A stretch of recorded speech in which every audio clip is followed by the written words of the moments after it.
Hello, everyone, and welcome back to episode 4 of Morbid Minecraft.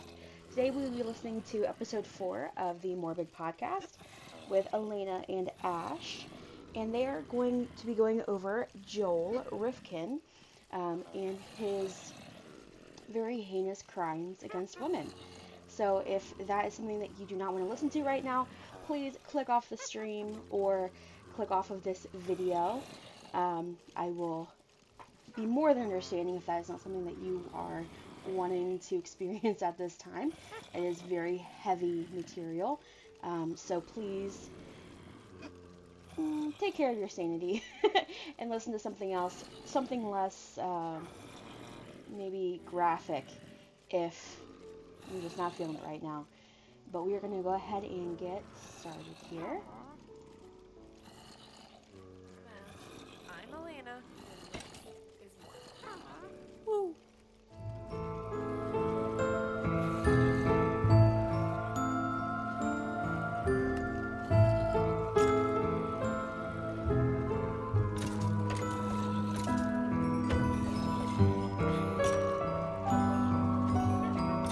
Hey guys. We are back for another week after talking about dead Russians last week. Hope you had fun. And today, coincidentally, as we record, the royal wedding happened. We're just taking you down a happy trail today. Yeah, let's start on a light note. Yeah, we could end on this light note, but why don't we just begin on it? Yeah.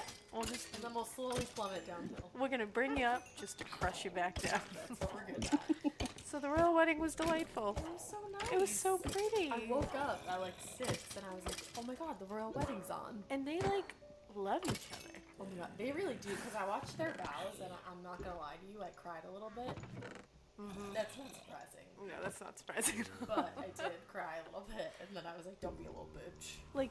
Harry kept saying I love you to her and you look amazing and I'm so lucky. I was like, girl.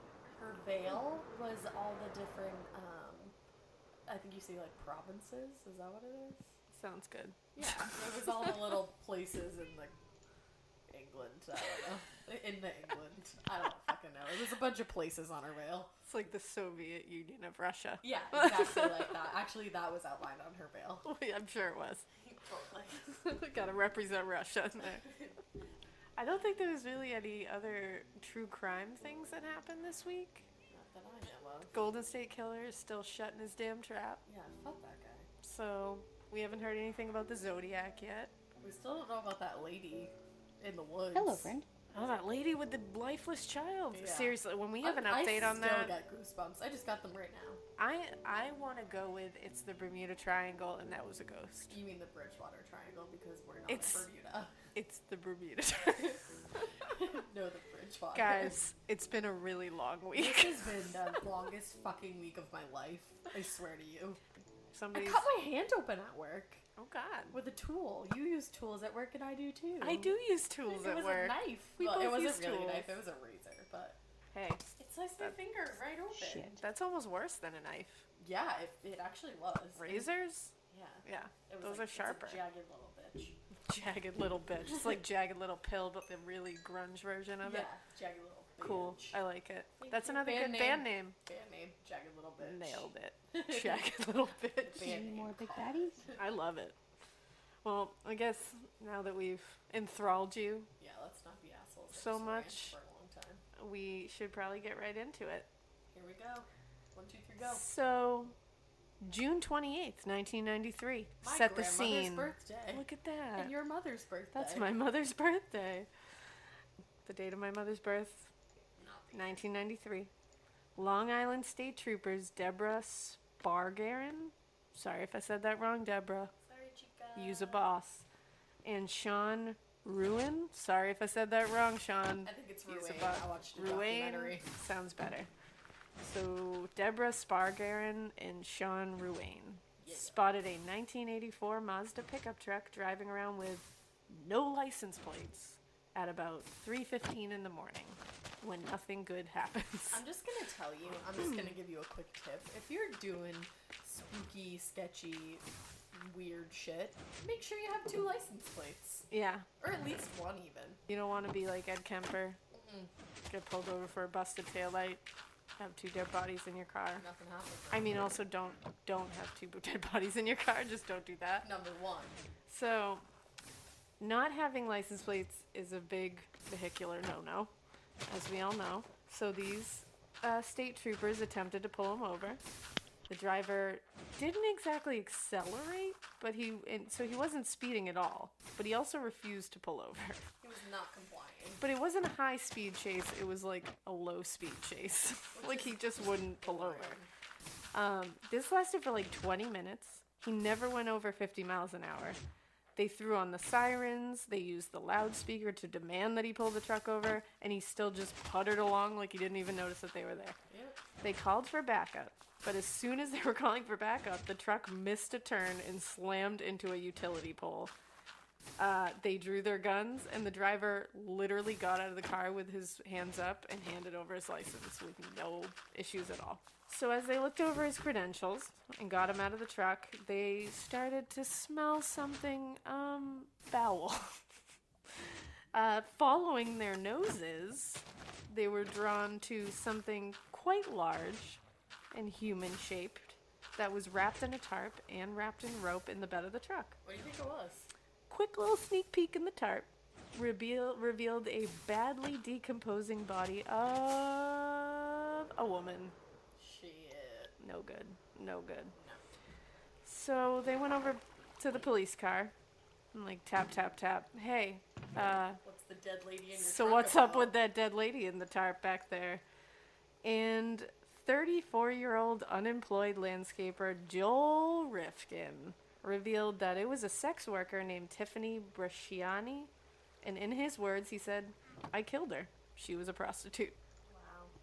I mean, thanks. Being really straightforward All here, right. Joe. All Big right. in I mean, Joel. he really was. I did find a fun little quote from investigator Dwayne Russell that when he talked to Joel Rifkin about this situation, he said, "Well, I picked up this hooker near Allen Street in Manhattan. We had an arrangement for sex, but things got out of hand. I strangled her." He seemed kind of upset, but he wasn't really upset about killing this woman. He was more upset about getting caught because of the missing license plate. So he said, "I know I had a plate on when I left home. It's always a 25-cent part." What a bummer, Joe. Those darn 25-cent parts. Get you caught for murder every time. Yeah, so this is the story of Joel Rifkin, who confessed to killing 17 women over about a 3-year period, I want to say. So he was a busy dude. He was real busy. So he was born, this is kind of funny, January 20th, 1959 in New York. That's my brother's birthday. This is weird. A little too many dates here. Yeah, he was actually born to 2 unwed college kids, and they gave him up for adoption, like immediately. To a super nice family. He was adopted at 3 weeks old to Ben and Jeanne Rifkin. Is that Jeanne or Jean? Jean. We're gonna go with Jean. Sorry, Jean, if your name is Jeanne. So he was adopted at 3 weeks old to Ben and Jean or Jeanne Rifkin on February 14th, Valentine's Day, 1959. Ben was a structural engineer, and Jean was a homemaker. She liked gardening.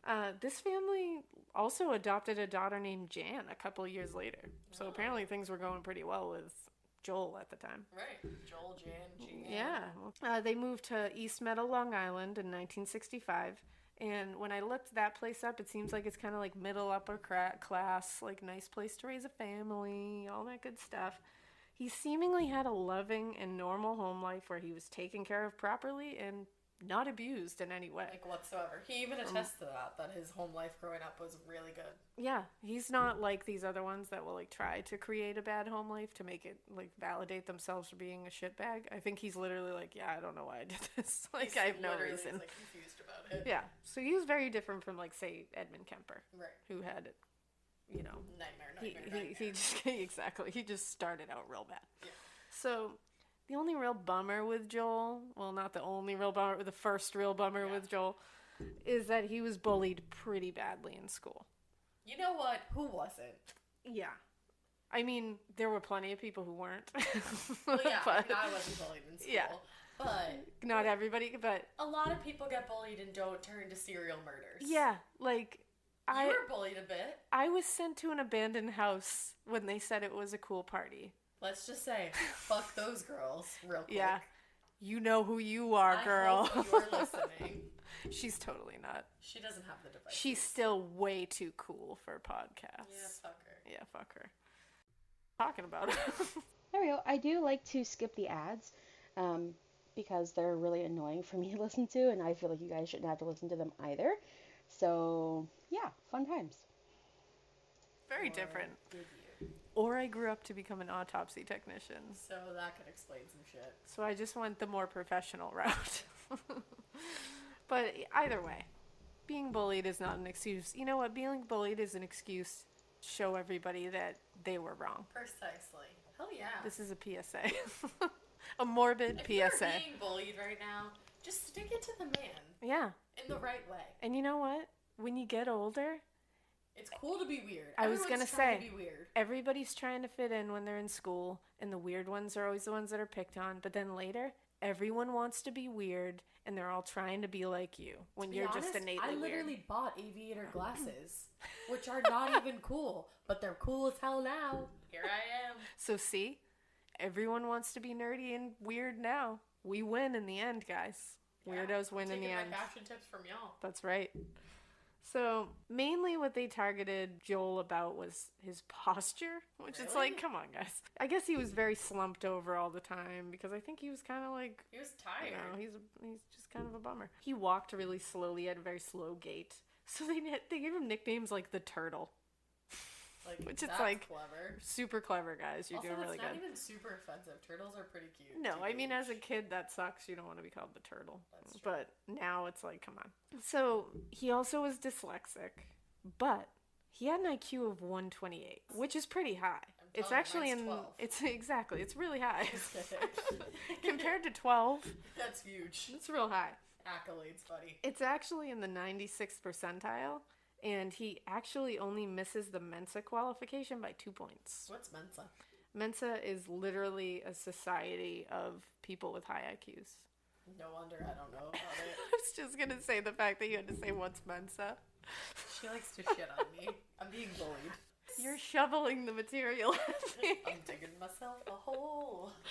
No, don't worry. I live a simple life. I live a simple life. I enjoy the simple things. It doesn't take much. So, unfortunately, Joel tried really hard to fit in. He actually joined the track and field team when he entered his teen years, but he was still bullied. Even on the track and field team, just Kids trying are to do relentless. something. They really are. Kids suck. Once they decide that you're out, you're just don't even bother. Yeah, just wait until you get out of school and you'll be fine. Read some books. Just don't become Joel Rifkin. Don't He write actually prostitutes. ended up joining the yearbook staff, and he joined because he got a camera given to him by his parents, a brand new camera, because he was kind of into photography apparently. And immediately the camera was stolen. Which is shitty. That's shitty. Gotta go and murder people over it. But He still like attempted to, do all the yearbook stuff. He met deadlines. He did what he needed to do. And at the end of the year, there was a wrap party, and they didn't invite him. And I guess he was like devastated by it. The only Which thing that sucks. I'm gonna say is maybe they knew what was coming. I know, but I don't think They they did. didn't. I think No, they kids just didn't. suck, and I think, but again, this doesn't give him any right to do what he did, or to just, get out of there, throw him the middle finger, and never look back. That's all you gotta do. Yeah. Come on, Joel. So, classmates later said that he was routinely pushed into showers fully dressed, tripped in the halls, and regularly called nerd dooms and oddball. Dooms? Yeah, I guess because he was super depressed and like a bummer. So they were like, called him dooms. Which is like, you're the reason he's a bummer. Like, you're the reason he's doomed. You guys are doomed. Yeah, they're dooms. So, of course, this made him completely isolated. Like, mistreatment like this is gonna start wearing on Yeah, you. No matter who absolutely. you are, it's gonna start wearing on you. Some people just When you take it in a start to different believe direction. it. Yeah, he isolated himself completely, and he started living in his own kind of fantasy world. He kind of retreated into it, and he started kind of living off of violent fantasies about raping and stabbing women. He said he got a lot of his fantasies from the movie Frenzy. Exactly. I was just going to it. say, because he was obsessed with that movie. It was from 1972. Basically, the movie is about a serial killer in London who rapes and murders women. And in the movie, he also strangles women. So, and you'll find out that's kind of something. Spoiler alert. Joel strangles women. During this time, he started to become obsessed with sex workers and fantasizing. And I think sex workers can kind of, since he wasn't really socially apt, sex workers gave him a way to get that part of Right, they don't say no. what he needed, and he could kind of fantasize at the same time, you know? He was more in control. Exactly. He felt like he was the big guy on campus here. So He said it became his drug of choice. it did. He was addicted, for sure. He was addicted. And his parents actually gave him a car. He used this gift to troll for sex workers in Hempstead and Manhattan. His fantasies still had this recurrent theme of rape, strangling, and sadism. So that's not good.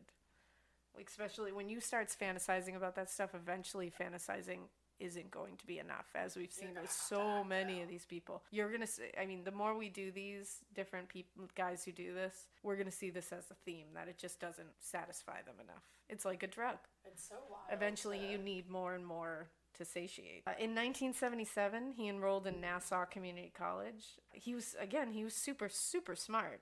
But he did shitty. And he did shitty in high school, too, academically. He just didn't care. Because he just wasn't doing it. In college, he wasn't going to his classes. He barely showed up at all. He was having so many interactions with sex workers that he was actually missing work and missing classes because of it. And he was going broke. Because if you're not working and you're spending all this money on sex workers, then you're not making enough money to survive. So he had to end up moving back in with his parents. He was also transferring schools quite a bit. He went to a few different colleges, getting shitty grades, and eventually in 1984 he just dropped out altogether. He did, apparently, what I did see was that he had a brief relationship with a woman, like super brief. I don't know her name, but she described him as sweet but always depressed. In February 1987, his father completed suicide. Assumably, it was to end a long-suffering battle with prostate cancer. Joel even delivered the eulogy at the funeral. Oh, wow. So obviously this family was a close family. Do you know what he said, though?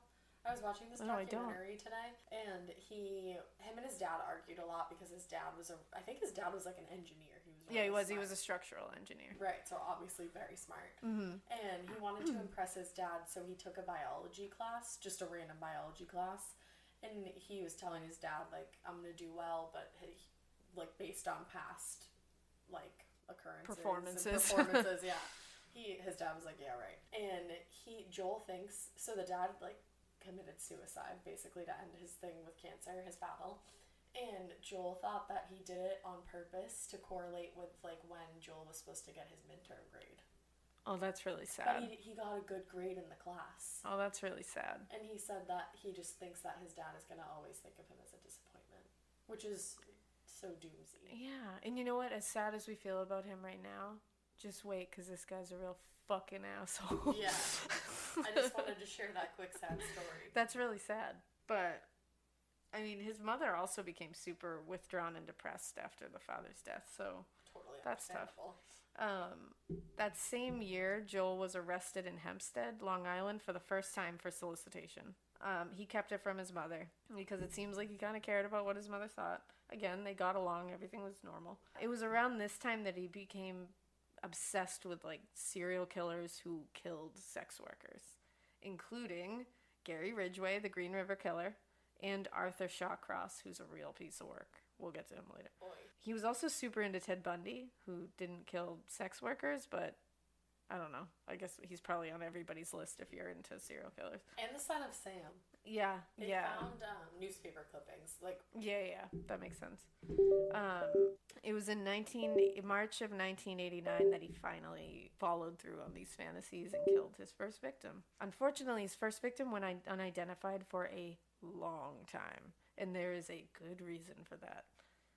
The first victim, when he confessed, because you'll find out later, he confessed to all of these. His first victim, he could only identify as Susie. She was a sex worker who had a really bad drug problem. According to Joel, when he picked her up, she had asked him to stop several times to get drugs between the time he picked her up and the time they got to his house, or his mother's house. Yeah, his mom was on vacation with his sister at this time. So they stopped a bunch of times for her to shoot up heroin. They ended up getting back to the house. They had sex. And then she asked him to bring her to get more drugs. And he was getting real annoyed. He started getting annoyed because whatever else he did, he wasn't into drugs. That's one thing he says. He was just not into it. So it was really annoying him. Out of nowhere, he picked up a howitzer artillery shell. Is that a gun?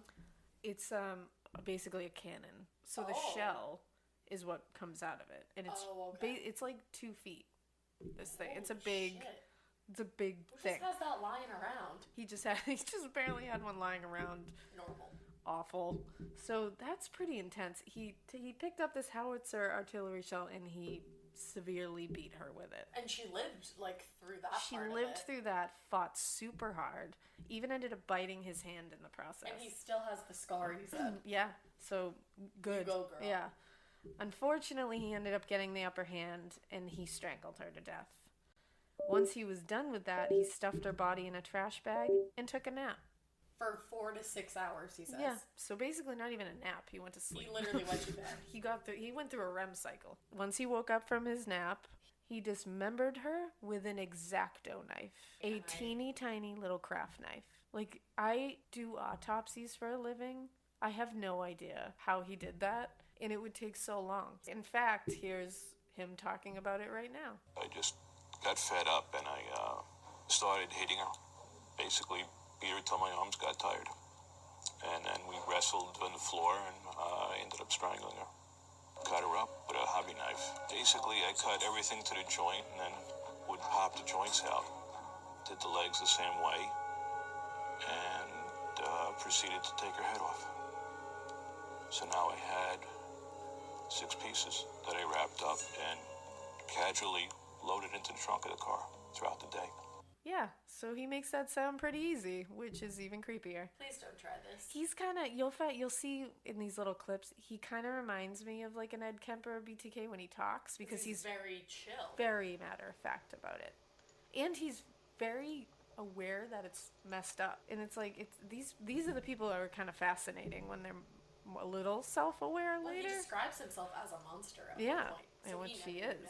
Yeah, which could be just a very intelligent psychopath pandering and trying to make people feel like he really thinks he's a monster. I don't really think he thinks he's a monster. I think he's just saying what he needs to say. He's pandering. So after he dismembered her into 6 pieces with an X-Acto knife. This is so fucked. He removed her teeth with pliers. I did not know that. And cut off the tips of her fingers to avoid identification.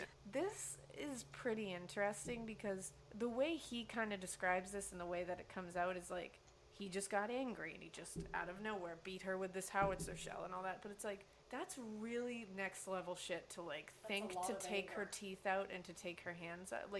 Because he's thinking dental records and fingerprints. What the fuck? That's thinking really clearly. First of all, and it's also, that seems like he's plotted this out in his head before.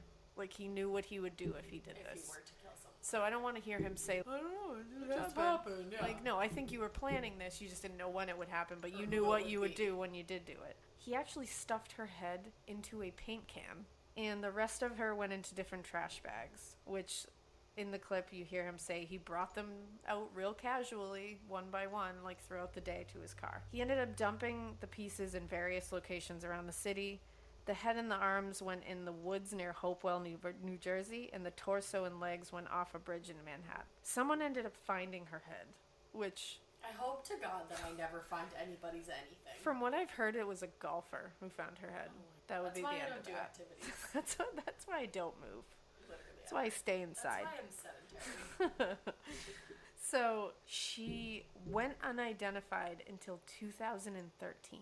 Her name is Heidi Bulk. So they finally identified her. They found DNA that they were able to use and identify her. What DNA could they find? Off of her head. Oh. Heads have DNA. Shit. Even millennial heads have DNA. No, I know that. I'm just saying it was so many years ago. I didn't know that. Yeah, they probably have hair and stuff. Yeah, and they probably took samples. Like when they find a dead body, they take all the samples anyway. Even though DNA wasn't a thing, they probably took hair samples, skin samples, and now they're able to get the things they need from it. He ended up waiting a whole year to kill again. It was late 1990 that he picked up sex worker Julie Blackbird when his mother was out of town again.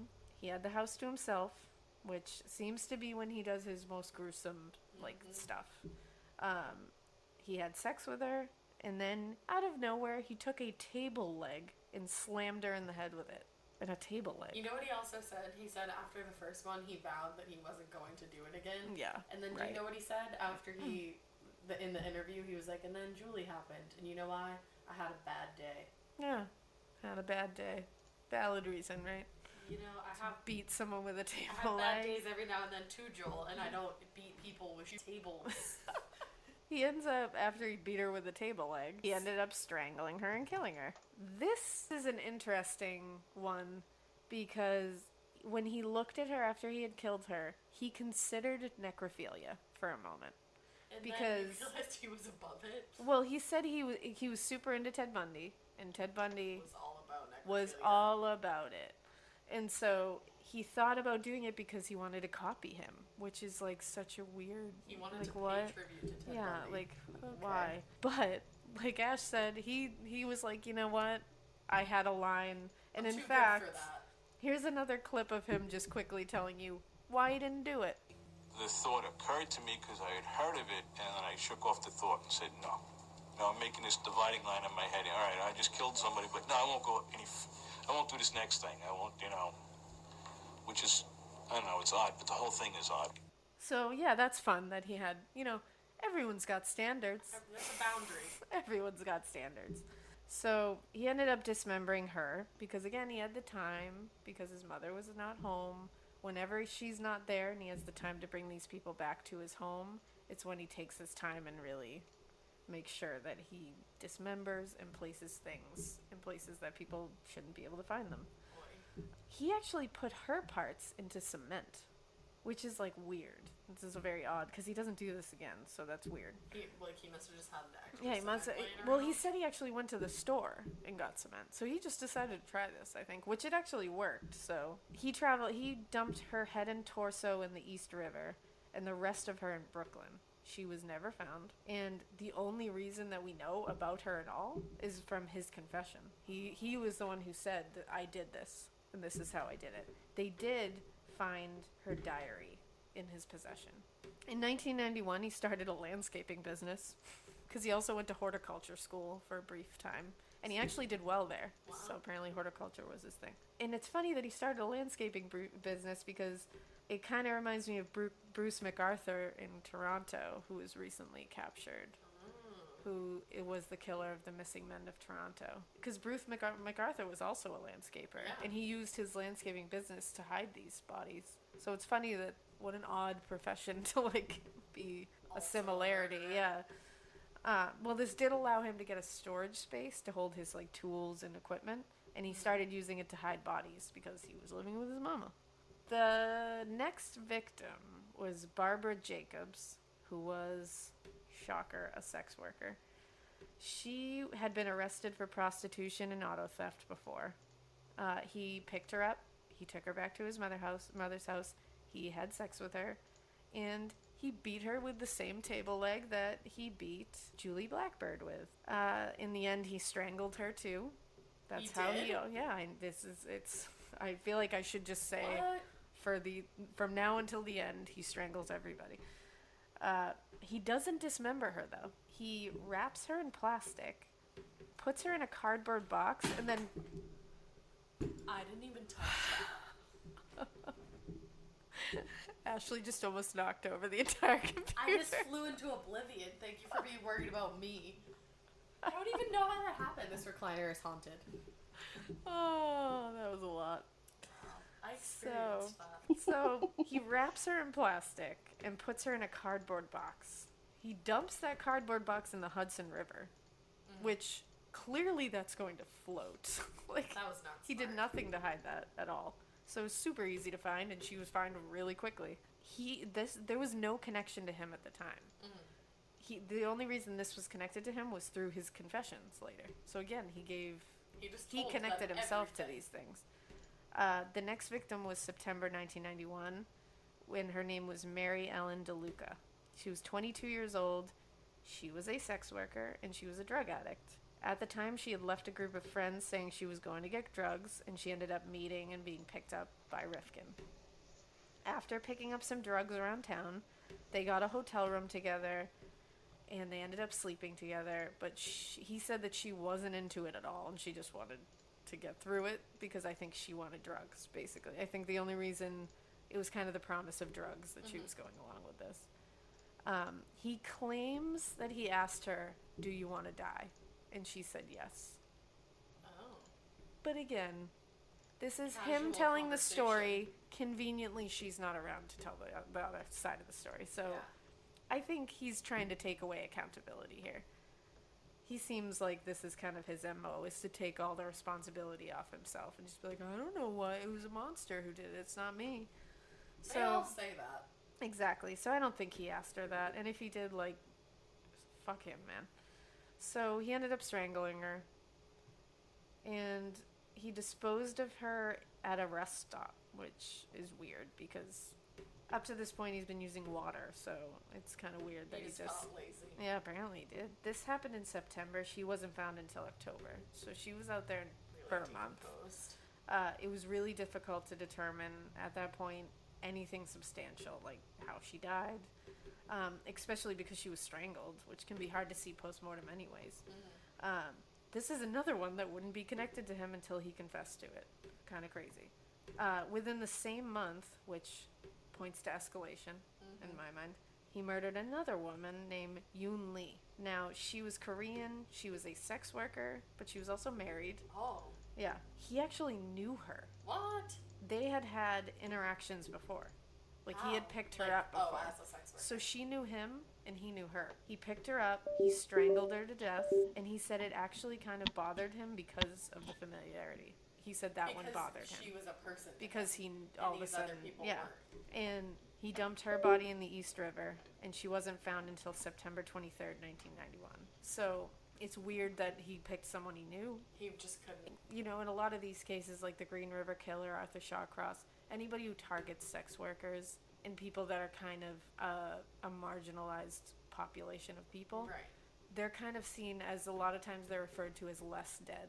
Well, and it doesn't draw as much attention. Well, and that's the thing. They're less dead because they don't have a lot of connections to the world, basically. Right. Because a lot of these people are runaways or don't have good family ties. And you don't think of them. Well, I mean, we do, but the people that kill them don't think of them as having They're families, able to look at them like, you know. which is horrible. These women, though, had a lot of family. Mothers, sisters, brothers, all these, you know, husbands, boyfriends. They all showed up. And we're all devastated, so he's a piece of shit.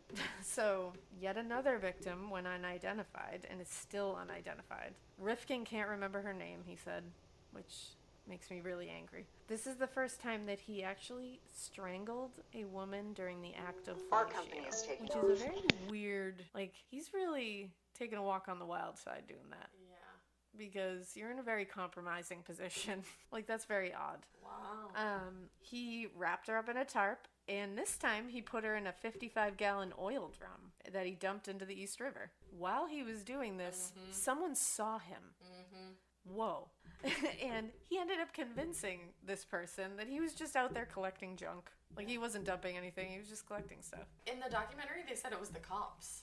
He said 2 of New York's finest. That would be even crazier. It was like an A&E documentary. I don't even know what it was I believe in A&E. Me too. Yeah, they're reputable. Because he said 2 of New York's finest, and I convinced them that I was looking for scavenging for car parts. Wow. And they let him go. Wow. That's crazy. I didn't read that they were cops. Look at that.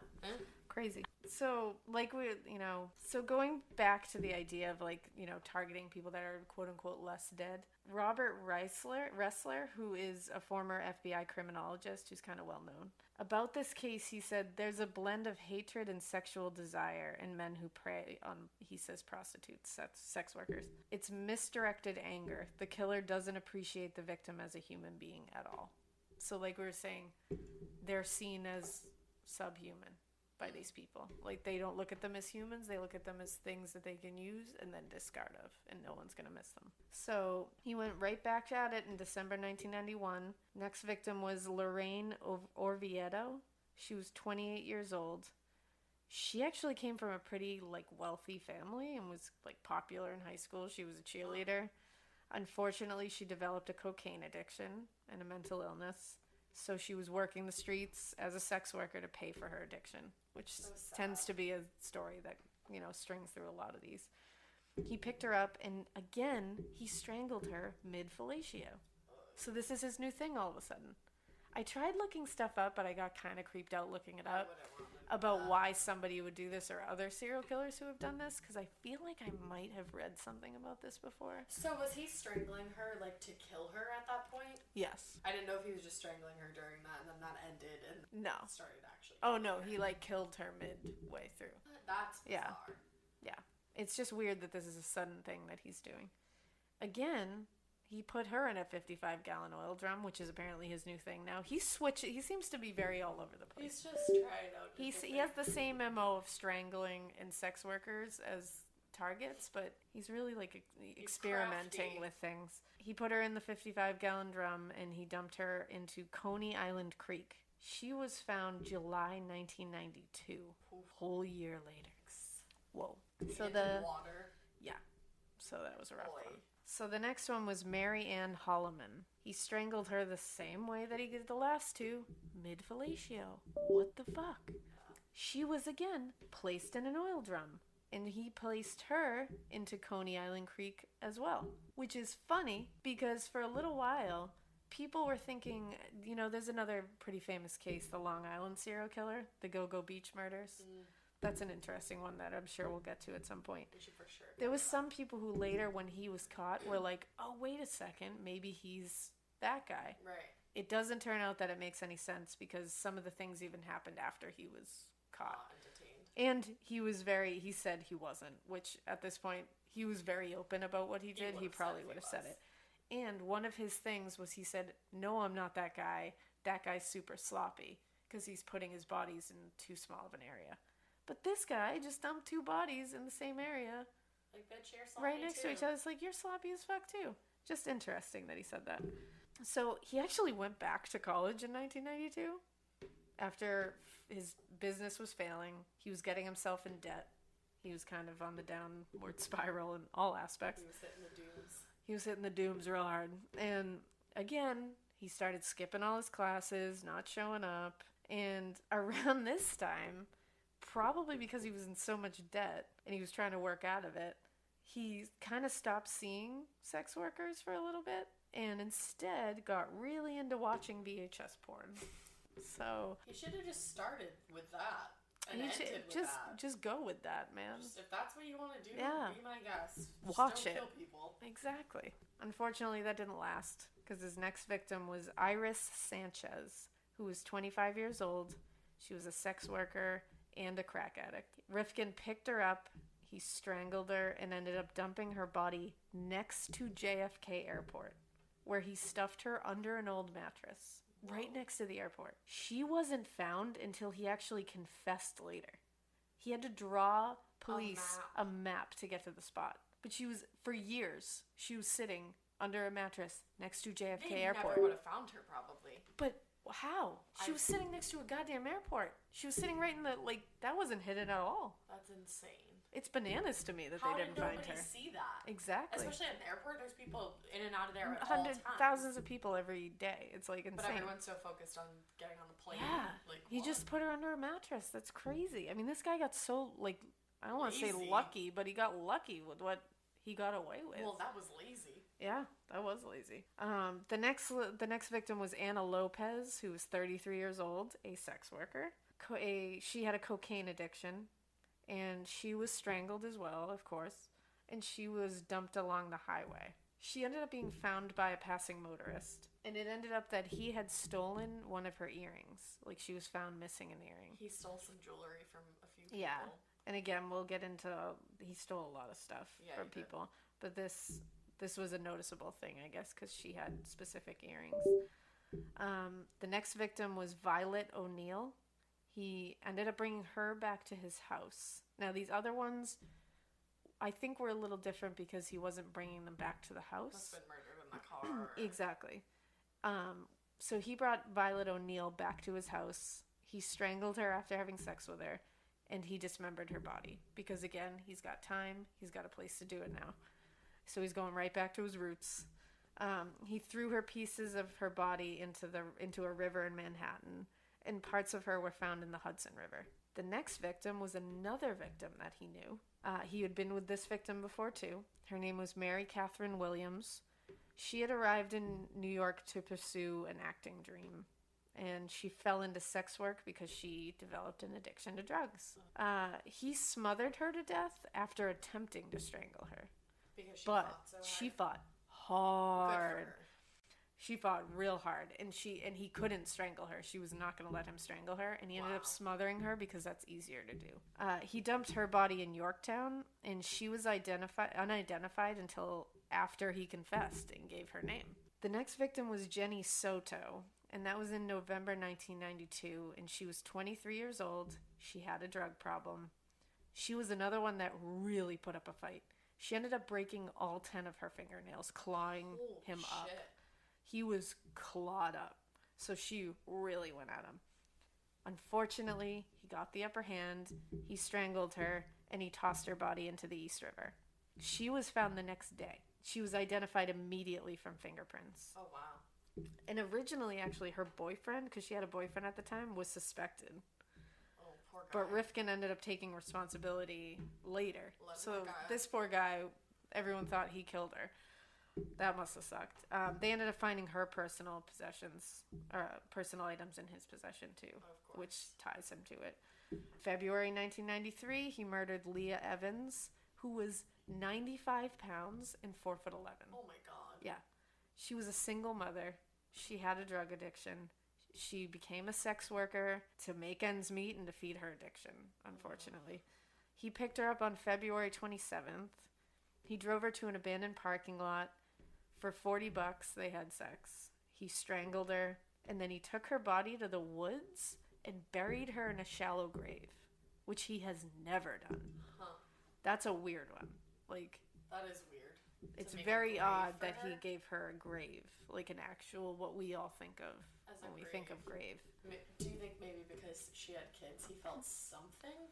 I don't know. I feel like that's weird to speculate because he's such a fucking monster. And who knows if he knew that she had kids. You know, she might not have told him that. I think he's just weird and manic and just experimenting on things. Yeah. But it's still very weird. Eventually, her hand actually protruded out of the ground, which is how she was found, because he sucks as a gravedigger and he just threw her in a really shallow one. Weather, elements, and just rigor is going to throw that hand into the air and it's going to be found. The next one. Find that either. I know. Can you imagine stumbling across a hand? Do you think you tripped over a root on your hike, but it's someone's hand? I'm gonna be real. I've always wanted to stumble upon a body. I don't even know what to say to that. You're so weird. I am who I am. Okay. Popeye. I gotta go now. My Uber's here. Bye. I mean, I'm trying to be honest here. That's some honesty for you. I don't want anyone to die. But if someone is going to die, I'd like to stumble upon the body. That's all I'm saying. So going back to Joel Rifkin. Oh, yeah. Next victim is Lauren Marquez. She was 28 years old, and she moved from Tennessee to New York. I think she probably came from the same reason that everybody else came. Probably, pursue something greater than what she ended up doing. Rifkin tried to strangle her, but somebody walked by while he was doing it. Ooh. They didn't do anything. They just kept walking. What a shitty person. Yeah. So he ended up killing her by snapping her neck. Oh my god. Yeah. He did, and then he just dumped her in the woods. She was identified via DNA in 1993. The last victim that we know of was Tiffany Bruciani. She wanted to be a dancer. She came to New York from Louisiana. Unfortunately, she developed a heroin addiction, so she had to become a sex worker to feed the addiction, which tends to be just a really sad cycle.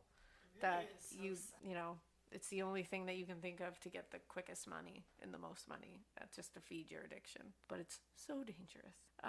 June 24th, 1993, he picked her up. He said he had been on kind of like a sex worker binge. I think he ended up seeing like 4 in 2 days. Holy shit. He didn't kill 4 in 2 days, but he had that's a lot. He had interactions with 4 in 2 days. He strangled Tiffany in a parking lot, and then he brought her back home to Long Island, to his mother's home. Before he did that, he stopped and bought ropes and tarp with her in the back of his truck. He wrapped her in the tarp and brought her home. His mom, when he got there, was like, "Hey, I gotta go shopping," because it was her car. He had her car that day. Yeah. So Mom used the car to go shopping with Tiffany in the trunk, wrapped in a tarp. She had no idea. He said Mom didn't use the trunk that day. Yeah. Can you imagine if she had popped open the trunk to throw some bags in? Oh my god. Ugh. When she got home, he transferred her body into the garage, where he left her for 3 days in the summer heat. And he said they were real hot days. Yeah.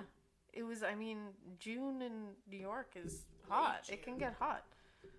I mean, that's just gross. Disgusting. On the way to dispose of her is where he ended up getting arrested, which was the story we began this whole thing with. We're full circle here, guys. So when he was arrested, he was interrogated for 8 hours, and he ended up confessing everything. And here's Joel telling you, that the cops did a really good job in getting that stuff out of him. Yeah, he really does. They were wearing me down. It was already getting into afternoon. I'm tired. Didn't sleep the night before. They're very good at what they do. How to bring it to the edge and then take you back and then bring you back to the edge again.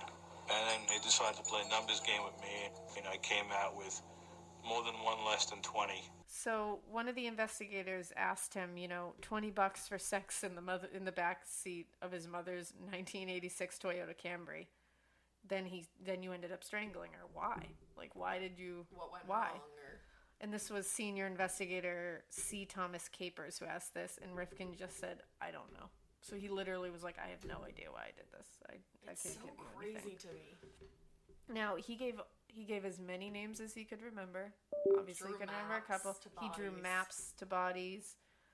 They ended up searching his mother's house, and that's where they found his collection of trophies that he had kept. In my notes, I wrote that his room was like nasty AF. Yeah. They showed pictures, and like, you think my room is messy and gross? Your room is not messy and gross. It's not as messy and gross as Joel Rifkin's room. Well, you know what? What a feather in your cap. Here I am. Hold on to that. I will. Here I am holding on to it. I like it. His room was nasty. Yeah, it really was. And his poor mother said that they just never went in his room because he's a grown-ass man at that point, and they were like, whatever. Well, he had kept bras, underwear, jewelry, driver's licenses, and a library card of some of these people. And the diary. Yep, and the diary. I mean, there was even medicine bottles with their names on it. So there was tons to connect him back to this. We're going to play a clip really quick of him kind of explaining why he did this. As the numbers started to increase, an ID would, okay, there's a photo, I know who that girl was, or a piece of jewelry, okay, I know that it's from that girl. So yeah, it would help keep the sequence and to remember who was who and remember the events. It's fascinating to hear a serial killer who does collect, because not all of them collect trophies. So no. It's fascinating to hear one that does say why he did it. Because the way he's saying it is like he kept it almost like a Dewey Decimal System of like murder. Like he was like, I would like to look back. But he's also, the way he said it was kind of being like, I wanted to remember exactly what happened to each of these people. So he probably looks at these items and relives each moment. Fucked up. Like it's more fantasizing. That's all it is. While they went in his room, they saw that he was clearly very into serial killers. which, you know. So are we, everyone. If you took a little look, in fact, maybe I should post my library. Yeah, I'm going to post a picture of my bookshelf. Because if somebody came in and just looked at my books, they'd be like, yeah, something's wrong here. So I'm not going to take a whole lot of stock into that. You don't have, like, weird-ass newspaper clippings. Like, no, I don't. Don't cut things out and... I don't. Like, post-it them and paper clip them together. Like, that's when it gets weird and manic. Like, I don't have, like, you know, the big wall of newspaper clippings that have the red yarn that's attaching all the things. Yeah, I don't have that. Not yet, at least. Don't develop Not yet. That. I mean, if the Zodiac gets identified, I might get crazy. But okay, all right. But give me that. That's your hall pass for crazy. Yeah, that's my hall pass. So fingers crossed, everybody. Oh, man. So he immediately pled guilty to Tiffany's murder because they had the body. So he couldn't really get out of that. His trial began in November 1993. They basically used his confessions, the fact that he led them to bodies. So the trial was only 6 months. In May 1994, he was found guilty of 9 murders and sentenced to 203 years in prison. And this is what the judge said. Yeah. This is hilarious, actually. This is my favorite thing ever. Yeah. Maybe I'll get this quote tattooed. Kudos to this judge. Just kidding, I'm not going to do that. What I have done can never be forgiven. But I ask you to believe me when I tell you that I will never understand the part of me that caused me to do these terrible things to your children. Not only will I go to my death reliving these horrors, but I will go there never knowing why I did them at all. You all think that I am nothing but a monster. And you are right. Part of me must be. Mr. Rifkin, in case there is such a thing as reincarnation, I want to be sure that you spend your second life in prison also. I almost wish more judges would, like, do that. I love like when really judges bring get the sassy. hammer down on these assholes. Sassy judges are my favorite. Yeah. And, like, you hear him in that clip, he's saying, like, you know, maybe, you know, I am a monster, and I don't know why I did it. It was some part of me that did it. No, asshole. No, Joel. Guess it what, wasn't buddy? part of you who did it. Your whole body strangled these women. It wasn't part of you that was disassociated. Like, shut up. Stop trying to be. Yeah, no one feels bad for you. Not us. You know what? I was Not bullied today. too, okay, dude? So hit me Not with another today. thing, okay? Actually, his defense was going to really tried for an insanity defense, which doesn't make... They said that he had, like, schizophrenia. Yeah, it doesn't... None of it makes sense. But you didn't, bro. And it didn't work at all. And he pled not guilty by reason of insanity. Yeah, because his defense wanted to try for one. And they were like, that's funny. Well, Why? they were actually going to claim that his adoption status gave him unresolved anger towards his birth mother. And that's what made him lash out at sex workers. That's really crafty and nifty. And that makes it seem like adoption is a bad thing. Yeah, fuck those guys. And it's like, no, there's tons of people who are adopted. In fact, Jan, his sister, was adopted. And she didn't go kill people, as far as we know. And plenty of people get adopted into loving homes. And, you know, don't make it seem like adoption is the issue here. He was adopted at 3 weeks old, and he was into a loving home. Like, he didn't even know it had his nothing to birth do mom. with that. Like, come on. So, Get real. come on.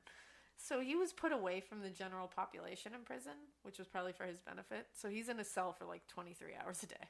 He was the most prolific serial killer in New York State history. He even eclipsed Rochester's Arthur Shawcross, which we mentioned a few times. And when we get to him in another episode, you'll see he's a crazy one. Mm-hmm. And he killed 11 women between 1989 and 1990. Neighbors of Joel described him as a kind-hearted soul who would let a spider crawl out a window rather than kill it. But they were wrong. They were very wrong. There was one woman who survived Joel. What? She is a sex worker that goes by Charlotte Webb. She survived 2 encounters with Rifkin. He got her again? Yeah, so she had 2 encounters with him. I don't think he tried to kill her 2 times, but like she encountered him twice. Okay, tell me. She's 27 years old. She's a heroin addict, and she says that he picked her up in Lower Manhattan in April 1993. So this is right when he's in the heat of everything. It was only 2 months before he got caught. She's lucky. He paid her $40 for sex, and she says, quote, "Some guys get rough, but I never had an inkling with him. He was just a mellow, nerdy guy. We talked about photography. He said he could get me a discount on a camera." He says that he told her his name was Jimmy, and that he was going through a divorce and struggling to support 2 kids in college. What a dick. No, you weren't. She said, quote, "He seemed lonely like me," she recalled. "I told him, well, you have a friend." Stop it. So it's all around this story is just kind of depressing in every sense of the word. It really is. I feel sad. Yeah, this one just kind of bums you out. So that's Joel Rifkin, and he's still in prison. I did read something about him making artwork and selling it, which you don't want him to get any of that money. But he said he did it and half of the money was going to the victims' families. Why not all of it? Which it's like, what a fucking gentleman. Like, oh yeah. But, exactly, why not all of it? So I don't know Where's what the other half there. going? I couldn't figure out exactly what happened there. Because I didn't think that they could make money off of that stuff. So, but I don't know. I'm not sure. I don't think they can. I mean, I'm not a... Yeah, I mean, I'm not positive on that. So that was... Joel Rifkin, guys. Wow. He's still kicking. I'm going to propose a deal. Next week, Ted Bundy. Week after that, Charlie. I like it. All right. Here we go. Oh, so we're really hitting the big guns. Yes. Actually, Ted is going to be a multi-parter. He's too... Yeah, there's too much. His is too much to put into one. I think we'd have you here for like 3 weeks. Everyone has a favorite, you know? Mm-hmm. So, Tata Son, I hope you liked your suggestion. I hope you did. This was very interesting. Thanks for throwing it our way. Yeah, this was fun.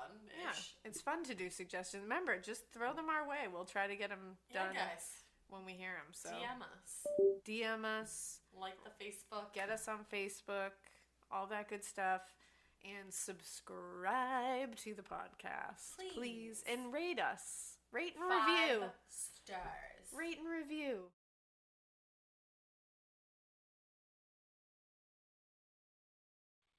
Alright, guys. I hope you enjoyed that episode like I did. And hopefully you enjoyed watching me put together this beautiful contraption.